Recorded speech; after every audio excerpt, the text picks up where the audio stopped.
नमस्कार, आप देख रहे हैं नोएडा खबर। मैं हूं विनोद शर्मा। चर्चा नोएडा, ग्रेट नोएडा के ऊपर मुद्दे जो अधूरे हैं। और यह चर्चा इसलिए महत्वपूर्ण हो जाती है कि लोकसभा चुनाव का दौर है, प्रत्याशी मैदान में आ रहे हैं और बहुत सारे ऐसे मुद्दे हैं जनता के जो चाहते हैं कि वो मुद्दे हल होने चाहिए। लंबा इंतजार हो रहा है। कई मुद्दे हल भी हुए हैं, लेकिन कई मुद्दे अधूरे हैं जिनमें जनता त्रस्त है। और ऐसे मुद्दों पर चर्चा करना बहुत जरूरी है। लोग लंबे समय से इंतजार कर रहे हैं, क्यों अटके हैं और क्यों अधूरे हैं। क्षमा करिए। तो आज इस चर्चा में हमारे साथ शामिल हो रहे हैं Arun Vihar resident welfare association की पूर्व उपाध्यक्ष हैं अनीता अरोड़ा जी। मैं उनका स्वागत करता हूं। अनीता जी नमस्कार। नमस्कार Vinod Sharma ji, thank you so much. और ग्रेट नोएडा वेस्ट में जो हाई राइज बिल्डिंग है उनका प्रतिनिधित्व करने वाले हमारे नेपोवा के अध्यक्ष अभिषेक जी, उनका स्वागत है। अभिषेक जी नमस्कार। नमस्कार विनोद शर्मा जी। इसके साथ साथ सामाजिक और राजनीतिक विश्लेषक के रूप में हमारे साथ नवीन दुबे जी हैं, जिनका मैं स्वागत करता हूं। नवीन जी नमस्कार। अभी हमारे साथ आलोक जी भी जुड़ गए हैं, कनेक्ट हो रहे हैं वो भी। तो यही चर्चा ऐसी है कि जिस पर, क्योंकि आप चारों एक्सपर्ट हैं अपने अपने क्षेत्र में, और आलोक जी पर्यावरण के प्रति काफी चिंतित रहते हैं और ग्रेट नोएडा के मुद्दों को उठाते रहते हैं। तो उनका भी अभी हम लोग स्वागत करेंगे। और साथ में आलोक जी नमस्कार। जी नमस्कार। नमस्कार, क्षमा चाहते हैं, लेट से आए, थोड़ा कोई बात तकनीकी नहीं, स्वागत है आपका। नमस्कार। आज की इस चर्चा में हम उन मुद्दों पर चर्चा करेंगे जो जनता से जुड़ी हुई हैं और राजनीतिक गहमा गहमी के बीच, क्योंकि चुनाव का दौर चल रहा है और लोग विभिन्न प्रत्याशी आपके बीच में आ रहे हैं, उनके बीच में क्या मुद्दे रखे जाने चाहिए, क्योंकि आने वाले 5 साल महत्वपूर्ण होंगे। जो मुद्दे अधूरे हैं उनको पूरा करना है। तो आलोक जी पर्यावरणविद भी हैं और ग्रेट नोएडा की गंभीर मुद्दों पर नजर रखते हैं। तो सबसे पहले शुरुआत में अभिषेक जी से करूंगा, क्योंकि अभिषेक जी ने मुझे 15 मिनट का समय दिया है, वो फिर जाने वाले हैं। तो मैं अभिषेक जी से शुरुआत करूंगा। अभिषेक जी, आप तो काफी लंबे समय से लड़ाई लड़ रहे हैं, और हाई राइज बिल्डिंग की भी लड़ाई, मेट्रो की लड़ाई, साथ में पब्लिक ट्रांसपोर्ट की लड़ाई, ऐसे मुद्दे हैं जो जनता से जुड़े हुए हैं। ये बताइए, कुछ मुद्दों पे तो काम भी हुआ है, जैसे लिफ्ट एक्ट भी बना है और जो हाई राइज बिल्डिंग जो रजिस्ट्री का भी काम हुआ है।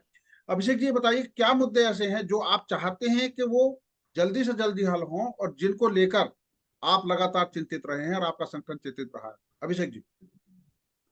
नमस्कार विनोद जी, आपने मुझे मौका दिया। आप एक अनुभवी पत्रकार हैं और आपने नोएडा को अपने सामने बसते हुए देखा है, बड़ा होते हुए देखा है। तो मैं जिस क्षेत्र में रह रहा हूँ, ये गौतम बुद्ध नगर का ग्रेटर नोएडा वेस्ट है विनोद जी। और इसे समस्याओं का शहर भी कहा जाता है, या फिर नोएडा एक टेंशन कहा जाता है, नोएडा इस टेंशन को। विनोद जी, जहां आप रजिस्ट्री की बात कर रहे हैं, तो आप में एक डेटा या फिर आप सर्वे करिए, क्योंकि आप जमीनी पत्रकार हैं, तो आप एक सर्वे कर सकते हैं कि कितने डिफॉल्टर बिल्डर का रजिस्ट्री हुआ है। मैं आपको बता देना चाहता हूं कि जितने भी डिफॉल्टर बिल्डर्स हैं, उनमें से एक भी बायर्स का रजिस्ट्री नहीं हुआ है। ये लड़ाई उसी के लिए था। अमिताभ कांत जी की कमेटी जो बनाई गई थी, उस कमेटी में मैं था, मेरे परामर्श को लिया गया था। और उस कमेटी ने जो रिपोर्ट दी थी, उसमें बताया गया था कि आप बिल्डर्स का जो पेमेंट है और जो बायर्स का जो रजिस्ट्री है, उसको डीलिंग करिए। बिल्डर्स के पेमेंट की वजह से आप बायर्स की रजिस्ट्री नहीं रोक सकते हैं। इस सिफारिश को नहीं माना गया, और इस सिफारिश को नहीं मानने की वजह से रजिस्ट्रियां जितनी भी थी वो नहीं हो पाई। निश्चित तौर पे 10,000 रजिस्ट्रियां हुई है, वो वैसे बिल्डरों की हुई, वैसे डेवलपर्स की हुई है जिनकी पोजीशन आ चुकी है, जिनको ओसीसीसी मिल चुका, जहां कोई समस्या ही नहीं था। अगर इसमें अपनी उपलब्धता बताई जा रही है, तो ये कहीं ना कहीं मुझे लगता है ये सार्थक नहीं है। अब मैं दूसरी चीजों में आता हूँ। मेट्रो, आप देखिए, यहाँ पर काफी सारे आबादी में लोग बस चुके हैं, लेकिन यहाँ एक भी मेट्रो आप छोड़िए, इस क्षेत्र में एक भी पब्लिक ट्रांसपोर्ट नहीं है। अगर मुझे यहाँ से नोएडा भी जाना होगा, या तो मुझे अपनी कार से जाना होगा, या फिर मुझे कैब बुक करके जानी होगी, या फिर मुझे ऑटो में धक्के खा के जाना होगा। हमारे पास यही 3 ऑप्शन बचता है। हमें अगर अगर कोई आप अगर किसी को आप ये समझिए, शहर में शमशान घाट तक नहीं है, लोग आज भी सेक्टर 93 या फिर 94 जाते हैं। हम काफी सालों से ये मांग कर रहे हैं। यहाँ पर एक भी खेल का मैदान नहीं है, रामलीला ग्राउंड नहीं है, स्टेडियम नहीं है, पीने के लिए गंगा जल नहीं है। आप बताइए इस क्षेत्र का क्या विकास हुआ? देखिए, मैं सिर्फ ग्रेटर नोएडा वेस्ट का बात कर रहा हूँ। हो सकता है नोएडा में विकास हुआ है, लेकिन मैं जो बात आपसे कर रहा हूँ, मैं ग्रेनो वेस्ट का बात कर रहा हूँ। यहाँ पे आज भी वंचित है। स्थिति ये आ गई है, हजारों की संख्या में बायर्स चाह रहे हैं कि घर खरीदार चुनाव लड़े। कई बायर्स आए हमारे सामने, जो कि पिछले 4 दिन से पूरे आप देख सकते हैं नोएडा में एक माहौल बना हुआ था कि अभिषेक चुनाव लड़ रहा है, अभिषेक चुनाव लड़ रहा है। क्योंकि ये घर खरीदारों का जो उनकी भावनाएं थी, कुछ डीएम साहब का बायर्स देखिए, जो एक नो रजिस्ट्री नो वोट का जो आप सुन रहे हैं, जो उन्होंने बैनर लगाया, ये किसी ने बोला नहीं कि आप बैनर लगाइए। ये बायर्स का दर्द है कि उन्होंने बैनर लगाया है, क्योंकि उनकी बात को आज तक किसी ने सुना नहीं है। और एसडीएम का बयान आया कि आप बैनर को उतारिए, क्योंकि आप लोकतंत्र के महापर्व को आप अपमान नहीं कर सकते हैं। मेरा सवाल था कि उन्हीं बायर में, अगर उन्हीं बैनर वाले में से कोई चुनाव लड़ने अगर उतर जाए तो नुकसान किसका होगा? जो बैनर उतारने के लिए जो आदेश ऊपर से दे रहे हैं उनका नुकसान होगा, या फिर no vote no registry banner लगाने से ज्यादा नुकसान होगा? सोचना पड़ेगा। तो एक गंभीर समस्याएं हैं इस शहर में। हम उम्मीद करते हैं कि समस्याओं का निदान होना चाहिए। अब इंतजार करते करते तो 10 साल तो इस सरकार में हो चुकी है, और आप बार बार इसे लेगेसी प्रॉब्लम नहीं बता सकते हैं कि विरासत में मिला हुआ प्रॉब्लम है। निश्चित तौर पे ये लेगेसी प्रॉब्लम है, लेकिन समस्या का समाधान तो इन्हीं को करना है। बस तो इन्हीं को चलाना है, सरकारी अस्पताल तो इन्हीं को लेके आना है, सरकारी स्कूल तो इन्हीं को लेके आना है। ये सब तो लेगेसी प्रॉब्लम नहीं है। ये सब समस्या का समाधान हो सकता है। लेगेसी प्रॉब्लम बिल्डर बायर्स का हो सकता है, लेकिन मूलभूत सुविधाओं को देना ये लेगेसी प्रॉब्लम नहीं है इस क्षेत्र का। अब मैं देख रहा हूँ हमारे साथ मेरे बड़े भाई आलोक जी जुड़े हुए हैं। वो जानते हैं इस क्षेत्र को भली भांति। उन्होंने देखा है कि यहाँ पर किस तरह लोग संघर्ष करते हैं, प्रदूषण को लेके, पॉल्यूशन को लेके। ना तो एनजीटी की गाइडलाइन को मानते हैं। तो ये सब कौन करवा सकता है? हमारे शहर में इतने प्रतिनिधि हैं, उनकी भी दायित्व बनता है। आप सिर्फ हमारे यहाँ दुर्गा पूजा, सॉरी दशहरा, दिवाली में आप हमारे यहाँ आने के लिए तो प्रतिनिधि नहीं बने हैं। आपको तो मैं सिर्फ उसके लिए वोट नहीं दिया हूँ। मैंने आपको वोट दिया है कि आप हमारी समस्याओं को सुने और उसका निदान करें, उसका समाधान करें, क्योंकि ये हो नहीं रहा है। और मैं क्या बताऊं, आप खुद ही विनोद जी इस चीज को अच्छी तरह से समझ रहे हैं। बायर्स का ये गुस्सा है। निश्चित तौर पे लिफ्ट एक्ट लागू हुई है। माननीय मुख्यमंत्री जी से मैं कई बार मिला, और मैं माननीय मुख्यमंत्री जी का सम्मान करता हूं कि घर खरीदारों के मुद्दे को लेकर वो कई बार हम लोगों के साथ बैठकें की, मिले, और लोगों को घर मिला। लेकिन घर मिलने के बाद हमारी लड़ाई शुरू होती है रजिस्ट्री की। और माननीय मुख्यमंत्री जी तक बात हम लोग तो पहुंचाने में कामयाब हुए, लेकिन जो अधिकारी हैं वो जाके बात को वहां पर उलटफेर कर देते हैं। जो कहते हैं ना कि आप चीजों को सही तरीके से वहां पर नहीं रखते हैं, जिस वजह से मुझे लगता है एक समस्या जो देरी हो रही है, एक ये भी वजह है। और इस पे हमारे जनप्रतिनिधि को आगे आना चाहिए कि इतने घर खरीदार मायूस हैं, परेशान हैं। तो निश्चित तौर पे मुझे उम्मीद है कि माननीय मुख्यमंत्री जी के हस्तक्षेप से ही घर खरीदारों का समस्या का समाधान हो सकता है। लेकिन जो स्कूल, अस्पताल और जो ये सब चीजें, जो बेसिक मूलभूत सुविधाएं हैं, ये हमारे जनप्रतिनिधि के हिस्से में है। अब वो कब करेंगे, अगले 5 साल और इंतजार रहेगा। देखिए, यमुना प्राधिकरण में शायद सीओ ने एक फार्मूला निकाला कि जो फ्लैट बायर हैं वो सीधे स्टाम्प का पैसा जमा कराएं और रजिस्ट्री करा सकते हैं। उन्होंने, जीडा ने उसकी परमिशन दे दी। क्या वो फार्मूला आप सुझाव के रूप में, क्योंकि आप समिति में भी, अमिताभ कांत समिति में भी रहे हैं शामिल, तो सुझाव के रूप में आप कैसे कर सकते हैं कि इस समस्या का समाधान कैसे किया जाना चाहिए?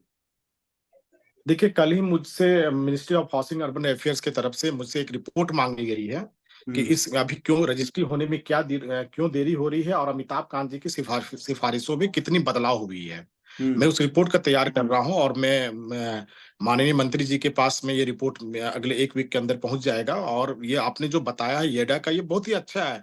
और ये मैं बार बार ग्रेटर नोएडा और नोएडा अथॉरिटी पे ये बात को रख रहा हूँ कि आप डायरेक्ट होम बायर्स स्टाम्प, तो निश्चित तौर पर अगर कोई रजिस्ट्री करवाएगा तो स्टाम्प ड्यूटी तो पेमेंट करेगा ही करेगा। इसमें तो कोई नई चीज है नहीं, सभी बायर्स तैयार हैं। लेकिन उनका ये कहना है कि जब तक बिल्डर्स 25% पैसा नहीं दे दे बकाया का, बाकी जो 75% बकाया है उसका वो प्रॉपर्टी ना दे दे, तो ना तो बिल्डर्स कभी देने वाला है और ना ये रजिस्ट्री होने वाली है।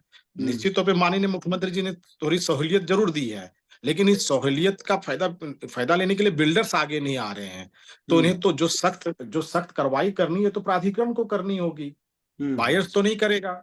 प्राधिकरण किसके अधीन है? गवर्नमेंट के अधीन है। गवर्नमेंट अगर हमारी जनप्रतिनिधि चाहते हैं तो वो बोलते हैं। आप ये सवाल विनोद जी, चूंकि आपकी बात सबसे होती है, आपको जनप्रतिनिधि से ये सवाल करना चाहिए कि आपने कितनी बार बायर्स के साथ बैठ के उनकी रजिस्ट्री करवाई है। मुझे पता है, आप उनसे एक सवाल पूछिए, कितने डिफॉल्टर्स बिल्डर्स की रजिस्ट्री स्टार्ट हुई है? निश्चित तौर पे उनके पास ये जवाब नहीं होगा, और आप यकीनन उनके पास ये बिल्कुल जवाब नहीं होगा। और आपने सही राय दिया कि अगर यमुना प्राधिकरण के स्तर पे अगर ये लोग इस तरह के अगर इस फॉर्मूला पे काम करें तो बायर्स का समस्या का समाधान हो जाएगा। आज देखिए, जितने भी बायर्स हैं, मैं बहुत सारे बायर्स का मैं जानता हूं जो 10 साल में गुजर गए हैं, और जो उनकी फैमिली है आज भी कोई इंडिया बुल से लोन लिए हुए हैं, कोई होम फाइनेंस से लोन लिए हुए हैं, और वो 18% के हिसाब से घर का इंटरेस्ट दे रहे हैं, चुका रहे हैं।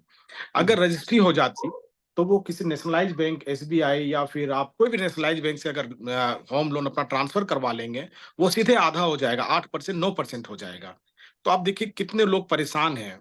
मैं नाम नहीं लूंगा, मैं एक केंद्रीय मंत्री जी से मिला था, उन्होंने ये बोला कि आप इससे खुश नहीं है क्या, आप कि आपको घर मिल गया? चले, आज नहीं तो कल तो रजिस्ट्री हो ही जाएगी।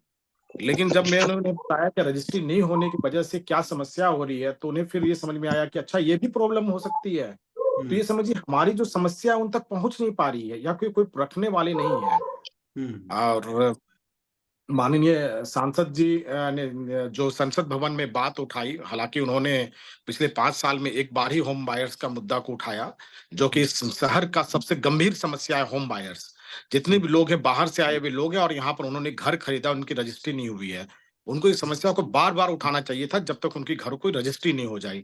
तो लोग तो उदास होंगे, या जब उदास होंगे तो प्रतिक्रिया तो आएगा ही। एक चीज और और मैं उन्हीं जानना से चाह रहा हूँ आपका, अभिषेक जी, आपने बहुत महत्वपूर्ण बात कही। 2007 में ये आवंटन शुरू हुए नई स्कीम के तहत, 2012 तक 17 तक ये चलता रहा। इस दौरान बसपा की सरकार भी थी, सपा की भी सरकार थी। क्या इस दौरान जो भी किस तरह का घपला हुआ है उस पर श्वेत पत्र जारी नहीं होना चाहिए? देखिए, इन्होंने एक ऑडिट भी करवाया, और लेकिन इनका कैग के थ्रू, लेकिन इन्होंने उसका रिपोर्ट अभी तक जारी नहीं किया। मैं मानता हूं कि ये समस्या दिया ही गया है, पूर्व के जो हमारी सरकार थे उन्होंने ही ये समस्याएं दे के गए हैं। लेकिन कार्रवाई तो होनी चाहिए थी कि उन्होंने 10% में बिल्डर्स को जमीनें अलॉट कर दिया, और हम जैसे लोग और कई सारे लोग इसमें आके फंस गए। लेकिन देखिए, कार्रवाई आज तक नहीं हुई, और उसके बाद भी सरकार बदली 2012 में। उम्मीद थी कि वो भी समस्या का समाधान करेंगे, लेकिन वो समस्या का समाधान करेंगे कैसे? क्योंकि वो होम बायर्स से पिछले, जब उनका कार्यकाल था तो वो एक बार भी नहीं मिले, होम बायर्स की समस्या को जानने की कोशिश ही नहीं किए वो। और जब 2017 में सरकार बदले, निश्चित तौर पे माननीय मुख्यमंत्री जी कई बार होम बायर्स के साथ बैठक किए हमारे, और खुद मैं शामिल था, हर बैठक में मैं शामिल था। होम बायर्स की जितनी भी कमेटी देश में है, उस सारी कमेटी का मैं सदस्य हूँ। हर बार उस समस्या को उचित पटल पे रखने का मुझे मौका मिला। लेकिन अभी भी जमीन पे देखिए, आप जिनसे आप अपेक्षा रखते हैं तो आपकी नाराजगी उन्हीं से होगी। मैं तो पूर्व की सरकार से मैं तो नहीं रखा था कि आप वो अब मेरी समस्या का समाधान करेंगे। मुझे इन सरकार से उम्मीद थी कि हमारी समस्या का समाधान करेंगे। तो मेरा मानना है कि अभी समस्या का समाधान नहीं हुआ है। बायर्स, घर खरीदार परेशान हैं, और उनको घर खरीदारों की परेशानी जब तक रहेगी, उनके अंदर गुस्सा होगा। ये पहली बार हुआ है, कि घर, मेरी आवाज आ रही है विनोद जी? हाँ, आ रही है, आ हाँ, रही ये पहली बार हुआ है कि घर खरीदार ने निर्णय किया था कि घर खरीदार को ही चुनाव लड़वाया जाए। और ये आप यानी इतने ज्यादा जन समर्थन, मुझे भी नहीं पता था कि मैं इतने ज्यादा लोग का जन समर्थन मुझे मिलेगा। हालांकि ये मैंने फैसला नहीं किया कि मुझे चुनाव लड़ना चाहिए, क्योंकि मैं अपने आप को भी इस काबिल नहीं समझता हूं कि मैं चुनाव लड़ूं, क्योंकि मैं एक गैर राजनीतिक संस्था का अध्यक्ष हूं। अब मुझे वही बना रहना ज्यादा सही है। तो ये आप जो बता रहे हैं पूर्व की सरकार की, तो मैं इससे सहमत हूं, और उनके लिए श्वेत पत्र जारी होना चाहिए। जी जी। अब मैं अनीता अरोड़ा जी से बात करूंगा। वो नोएडा शहर जब बना था 1976 में, 1978 में नोएडा प्राधिकरण के तत्कालीन मुख्य कार्यपालक अधिकारी थे सुशील त्रिपाठी जी। उन्होंने संपर्क करके आर्मी, एयरफोर्स, नेवी के लोगों को आमंत्रित किया और यहाँ पर कॉलोनी बनाने के लिए बुलाया। ताकि यह शहर बसे। और उस समय सच मानिए, उस समय जब तीनों सेक्टर 28, 29, 37 बसने शुरू हुए थे, तो नोएडा की शुरुआत वहां से हुई। उसके बाद 21-25 जलवायु विहार बना।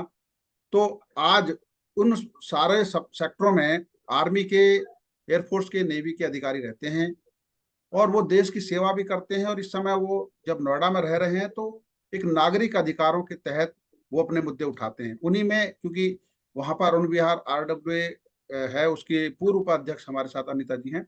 अनीता जी, बताइए किस तरह का मुद्दा आज आप लोगों के सामने आ खड़ा हुआ है। जब नोएडा में 1978-80 में जब ये बन गए थे फ्लैट आप लोगों के, और मेरे ख्याल से मुझे लगता है कि जो जलवायु विहार है 1986-90 के बीच में बना था।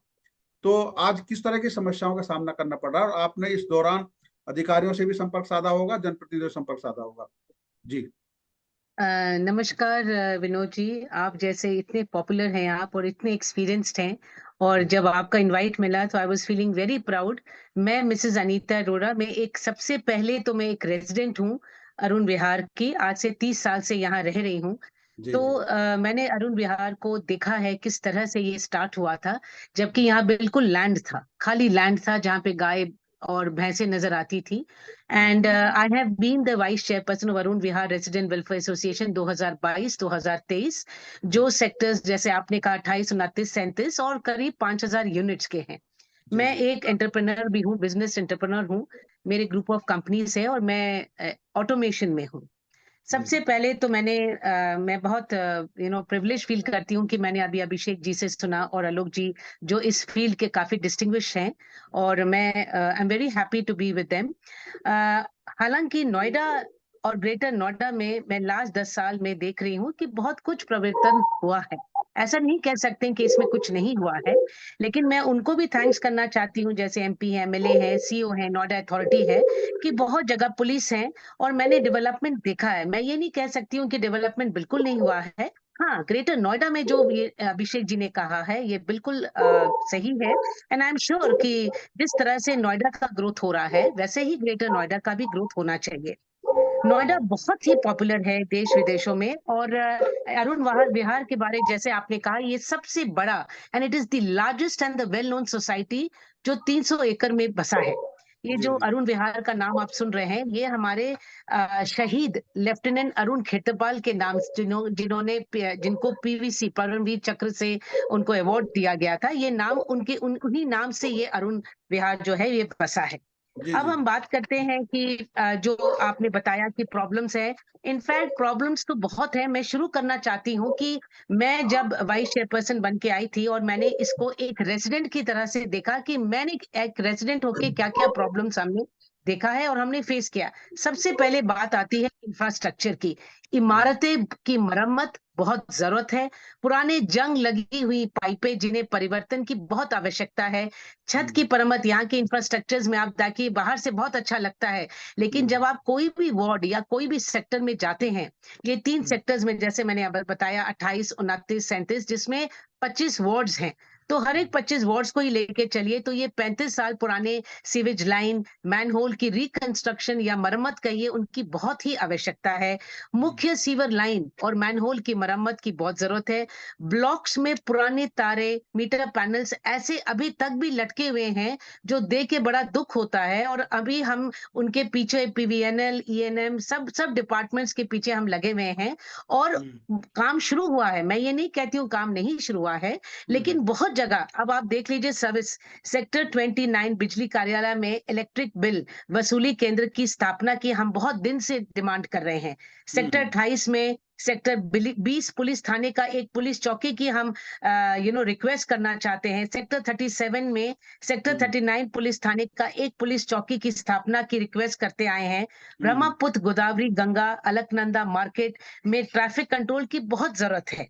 कारगिल चौक पर भी ट्रैफिक की, अगर आप जाते हैं वहां बुरा हाल है। वहां पे आप जाते हैं तो आपको आधा आधा घंटा लगता है कि बिल्कुल ही 2 मिनट वहां रास्ते में मार्केट जाने के लिए। DPS, army school, Lord Mahavir school, traffic control की बुरी हालत है। यही आप देखेंगे सेक्टर 17 में जो हॉकर्स मार्केट को जो शिफ्ट किया गया है, वहां जाके देखिए, मार्केट तो शिफ्ट किया है, लेकिन वहां पे जो कंट्रोल की स्थिति है वो बहुत ही बुरी है। फिर आ जाते हैं हम, अगर हम बात करना चाहते हैं तो हम अथॉरिटी, नोएडा अथॉरिटी को हमने नए ढंग से ढकी गंदे नालों की जो वेंडर जोन है उसमें जो कब्जा हो रहा है वो हम बिल्कुल कंट्रोल में नहीं आ पा रहा है।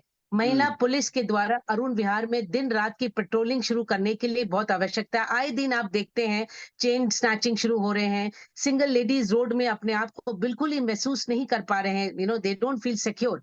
अरुण विहार में जो गेस्ट हाउसेज हैं वो खुलेआम सोसाइटीज में ओपन हो रहे हैं। अब आप बताइए, ये जो गेस्ट हाउसेज हैं क्या इनकी वेरिफिकेशन की गई है? बिल्कुल नहीं। नियंत्रण अंतकाल में जैसे ग्रीन वेस्ट है उसका भी मतलब जगह जगह रोडों में नजर आता है। हम कह कह के थक गए हैं कि इनका कहीं ना कहीं बंदोबस्त होना चाहिए। अब आप देखिए जैसे टैक्सियां हैं, वाहन हैं, ये रोडों में खड़े हैं विनोद जी, इनको बार बार हमें ट्रैफिक वालों को कंप्लेन करना पड़ता है, तब जाके इनको कोई चालान कर देते हैं। But this is not the solution. A permanent solution has to be कि we residents want a peace and a harmony state. अगर हमने यहाँ पे आके बसे हैं तो हमें भी तो पीस चाहिए, हमें भी तो रोड में चलने का, या सिंगल लेडीज का, यहाँ पे एल्डर्स जो रहते हैं उनको भी तो आराम से चलना, उनको ये तो डर नहीं होना चाहिए कि कहीं पीछे से कहीं बस ने आके टकरा तो नहीं दिया। और अरुण विहार, अब सभी अरुण विहार निवासियों के लिए जैसे सामनाई सुविधाएं यहाँ पे आर्मी वेटरन्स के लिए हैं और उनके लिए क्लब्स हैं, इंस्टीट्यूट्स हैं, लेकिन जो दूसरे हैं, जो दूसरे सिटीजन्स रहते हैं, उनके लिए हम एक डिमांड करना चाहते हैं कि उनको भी कुछ क्लब की फैसिलिटी मिली जाए, उनको भी सोशल फंक्शंस करने का एक जगह, उनको एक अलॉटमेंट दिया जाए, एक भूमि दिया जाए जहाँ पे जो है ये भी लोग वहां पे रहे और उनका सुविधा का मतलब they could also use the facility. Now Arun Vihar में जैसे कैंटीन्स हैं जिनकी सेवा जो है वो आर्मी वेटरन्स को मिलता है, जो बहुत अच्छी बात है। और लेकिन हम चाहते हैं कि जो बाकी लोग रह रहे हैं उनके लिए भी कुछ केंद्रीय भंडार खोला जाए जहाँ पे उनको भी सब्सिडाइज फैसिलिटीज का मौका मिले। अब आ जाता, क्योंकि मैं एक औरत हूं तो मेरा बार बार ध्यान जाता है वुमेन सिक्योरिटी के ऊपर। यहाँ पे विनोद शर्मा जी बहुत सारे सिंगल लेडीज रहते हैं, घरों में रहते हैं। जब वो घर से बाहर निकलते हैं तो उनके लिए भी एक हेल्पलाइन चाहिए जो उनको कम से कम पूछ के ये तो पूछें कि आप कैसे हैं, आपको कोई तकलीफ तो नहीं। उनकी कोई पुलिस वेरिफिकेशन नहीं है। जहाँ पे वर्कर्स रहते हैं या उनके यहाँ पे जो मेट्स जाते हैं, जो वर्कर्स जाते हैं, उनकी कोई मतलब कोई पुलिस वेरिफिकेशन नाम की कोई चीज नहीं हो रही है, जो हम बार बार ये मुद्दा उठाते हैं। उसके बाद आ जाता है रेगुलेशन। अब जैसे रेरा अप्रूव प्रॉपर्टी डीलर्स हैं, वो कोई भी, आप देखिए विनोद शर्मा जी, आप कोई भी सोसाइटी में चलिए मेरे साथ में, कोई भी प्रॉपर्टी डीलर बन के बैठ गया है, क्या उसकी वेरिफिकेशन है? क्या वो रेरा से अप्रूव्ड है? कुछ नहीं। तो इनके बारे में रह के तभी जो सिक्योरिटी हैजर्ड्स हैं ये बढ़ते जा रहे हैं हमारे सोसाइटी में। उसके बाद आ जाता है गंदा नाला जो नोएडा अथॉरिटी के हेल्प से ये बन रहा है। आपने देखा है जो ब्रह्मपुत्र के पीछे इसमें जो प्रॉब्लम्स आ रहे हैं विनोद जी, उसमें क्या हो जाता है, इसमें because of the incomplete work, काम हो रहा है। मैं नहीं कह रही हूँ कि नोएडा अथॉरिटी इस पर दो शोर से काम तो कर रही है, लेकिन कुछ इसमें बड़ी ही समस्याएं हैं। जैसे बैक फ्लो वाटर आ जाता है, वार्ड्स के अंदर पानी आ जाता है, और पहला जो 100 मीटर है इसकी कवरिंग अभी नहीं हुई है। अगर नाला का कवर नहीं है तो एक रेजिडेंट जो वहां रह रहे हैं, एल्डर्स हैं, सिटीजन्स हैं, वो कैसे हाइजीन में, वो उनका हेल्थ कैसे सिक्योर होगा? फिर जो वहां पे चिमनी जो लगी है गंदा नाला में, उनकी हाइट और बिल्डिंग की हाइट से बिल्कुल लो है, तो क्या वो वहां से जो गैसेस निकलेंगे क्या वो हैम्पर नहीं करेंगे? क्या वो हेल्थ हैजर्ड्स नहीं है? तो ये बहुत सारी समस्या है। कोई आए, हमारे साथ बैठे, हमसे पूछे, और उसके बाद में वहीं पे वार्ड्स के जो वॉल हैं, बिकॉज ये गंदा नाला बन रहा था, वो वॉल गिर के टूट गई हैं विनोद जी। बट क्या गिरने से एक चीज, सिक्योरिटी हैजर्ड्स, कोई भी कहीं से भी घुस सकता है, वहां चोरी होती है, और वहां पे जो रहते हैं क्या वो सिक्योर है? नहीं है। तो बहुत सारी चीजें हैं। जैसे अभी मैंने एक हमारे घर पे मैंने मिसेज उमा शर्मा जी को और बिमला माथन जी को इनवाइट किया था, तो करीब 70 और 80 रेजिडेंट्स आए थे, लेडीज आई थी, जो वो ये कह रही थी कि हमारे लिए एक वुमेन सेल चाहिए, एक वुमेन सेल, या कोई आके हमारे साथ कंधे से कंधा मिला के देखे कि क्या आज आप और हम क्या कह सकते हैं कि हम सुरक्षित रह रहे हैं। मैं ये नहीं कहती हूँ कि नोएडा पुलिस, आज जो सीओ या Noida authority, they are doing tremendous work, no doubt, but they have to still come into the interiors. आपके पास आए, हमारे पास आए, बात करें, because we are the people who have been on this seat, who have suffered, and we are the residents, and we will guide them कि यहाँ यहाँ प्रॉब्लम्स है। तो ये सब समस्या है जो ठीक है, वी वुड लाइक टू आपकी रीच जो है, इट। हाँ, आपकी इन समस्याओं पे गंभीरता से विचार जरूर करेंगे जनप्रतिनिधि भी और प्रशासन भी। और हमारे साथ जी नवीन दुबे जी हैं, आलोक जी के बाद में आऊंगा आलोक जी के पास। नवीन दुबे जी सामाजिक और राजनीतिक विश्लेषक भी हैं और लंबे समय से नोएडा ग्रेटर नोएडा के मुद्दों को उठाते रहे। नवीन जी, नवीन जी, आप अपने ये खोलिए माइक। नवीन जी, नवीन जी अपना माइक खोलिए। नवीन जी अपना आवाज खोलिए। हेलो, आवाज आवाज। नवीन जी, मैं बहुत देर से बोल रहा हूँ आपको, आप सुन ही नहीं रहे। जी जी जी जी जी, मेरी आवाज। हाँ, मैं बहुत देर से जी बोल रहा हूँ क्योंकि अब हमारे पास 7.5 मिनट है, आधा आधा दोनों बांटने के। मैं बहुत देर से कह जी रहा हूँ जी जी। आपको, बहुत देर से ट्राई कर रहा हूँ, आप कहीं नहीं, लगे मैं हुए हैं बात। मैडम को सुन रहा था, मैंने कहा पहले कोई मैडम बात ने बहुत अच्छे विषय उठाए अब हैं। आप जो है कुल मिला के, क्योंकि ग्रेटर नोएडा, नोएडा के बहुत सारे मुद्दे आपने उठाए हैं और सबसे बड़े महत्वपूर्ण मुद्दे हैं, क्योंकि नोएडा में सपा और बसपा का दोनों का कार्यकाल रहा है और 10 सालों में ही बिल्डर बायर्स की समस्या पैदा हुई है। और उस दौरान जो लोगों का सामाजिक जो गड़बड़ाया है, बजट घर का, लोन ले लिया, घर नहीं मिला, किराए में रह रहे हैं, आरसी किराए, बिल्डर को फायदा मिला, बायर्स को नहीं मिला, और भी बहुत सारी, पब्लिक हेल्थ भी है, एजुकेशन भी है। आप क्या समझते हैं कि कितने, कौन से ऐसे मुद्दे हैं जिनमें आप चाहेंगे कि जनप्रतिनिधियों को बात करें? जी निश्चित तौर पर आदरणीय विनोद जी, आप देखिए कि सबसे बड़ा विषय ये है कि जब बिल्डरों ने देखिए बसपा की सरकार में प्लॉटों का आवंटन हुआ, मैं बहुत जिम्मेदारी के साथ कहता हूं कि उसमें अंडर हैंड लेके पूरे पूरे सेक्टर आवंटित कर दिए गए बिल्डरों को। पैसा चला है, रिश्वत चली है, इसको नकार नहीं सकते हैं, पहली चीज। दूसरी चीज, 2012 के बाद 2017 तक की जब समाजवादी पार्टी की सरकार रही, उस सरकार के अंदर बिल्डरों से इतना पैसा वसूला गया, और वसूली के बाद आप ये समझिए एक एक बिल्डर से 200 करोड़ 150 करोड़ रुपए सरकारों ने वसूला है, हम इसको नकार नहीं सकते हैं। और उस वसूली का नतीजा ये रहा कि अल्टीमेटली बिल्डरों को संरक्षण सरकारों का प्राप्त हो गया, और सरकारों के संरक्षण में आने के बाद प्राधिकरण को, जिसको माननीय सुप्रीम कोर्ट को कहना पड़ा कि आप आकंठ भ्रष्टाचार में लिप्त हैं, बावजूद इसके योगी जी की सरकार 2017 में आई, 7 साल आज हो गए हैं, प्राधिकरण के भ्रष्टाचार पर अंकुश नहीं लग पाया। हमारे जनप्रतिनिधि, चाहे वो तीनों विधायक रहे हों या हमारे सांसद जी हों, किसी व्यक्ति ने एक बार भी भ्रष्टाचार को लेकर बात नहीं की। 2019 के भाषण प्रधानमंत्री मोदी जी ने गाजियाबाद की रैली में चुनाव के दौरान दिया था कि मैं नोएडा के प्राधिकरण के भ्रष्टाचार की जांच कराऊंगा। आज तक वहां एक विजिलेंस डिपार्टमेंट स्थापित नहीं हुआ, जांच तो बहुत दूर की बात है। तीसरी चीज आती है नहीं, कि हम सीएजी लोग, जांच शुरू हुई है ना, सीएजी तो शुरू हुई है सीएजी ना। की जांच हुई है, सीएजी की जांच में बहुत कुछ आया, लीपापोती होकर खत्म हो जाएगी, कुछ नहीं होगा। आप देखिए प्राधिकरण का एक भी बड़ा अधिकारी ट्विन टावर के टूटने के बाद कोई जेल गया क्या? नहीं गया है। जांचें चलती रहती, जांचें तो अजीत पवार की और इन सबकी भी बहुत चल रही है, कुछ नहीं हो रहा ना इस देश के अंदर। समस्या ये है कि कोई सरकार हो, ये राजनीतिक दल सभी एक थाली के चट्टे बट्टे हैं, किसी ने समस्याओं को निराकरण करने की सोची नहीं। आपको स्मरणीय कराऊंगा कि 25 जून 2021 को हमने एक कार रैली निकाली थी नोएडा में, और कार रैली निकाल के ट्रांसफर चार्जेस के खिलाफ ज्ञापन दिया था। तब वो ट्रांसफर चार्ज नोएडा प्राधिकरण ने आधा किया था, और अभी हम फिर इस चुनाव के बाद एक कार रैली निकालेंगे और मांग करेंगे कि जब transfer charge Noida, greater Noida में 40 रुपए प्लस जीएसटी है, तो नोएडा के अंदर इतना लंबा चौड़ा ट्रांसफर चार्ज क्यों हो? उसके एवज में आप कुछ देते तो है नहीं हमें, सिर्फ आपको फॉर्म पे नाम चेंज करना होता है, रिकॉर्ड में चेंजिंग करनी होती है, इसका इतना पैसा किस लिए?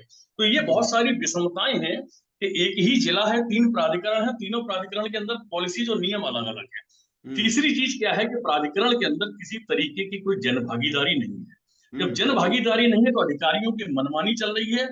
नगर निगम की स्थापना 10 लाख के ऊपर की आबादी को हो जानी चाहिए थी, आज यहाँ कम से कम 16 लाख की आबादी है, बावजूद इसके यहाँ नगर निगम की स्थापना नहीं हुई है।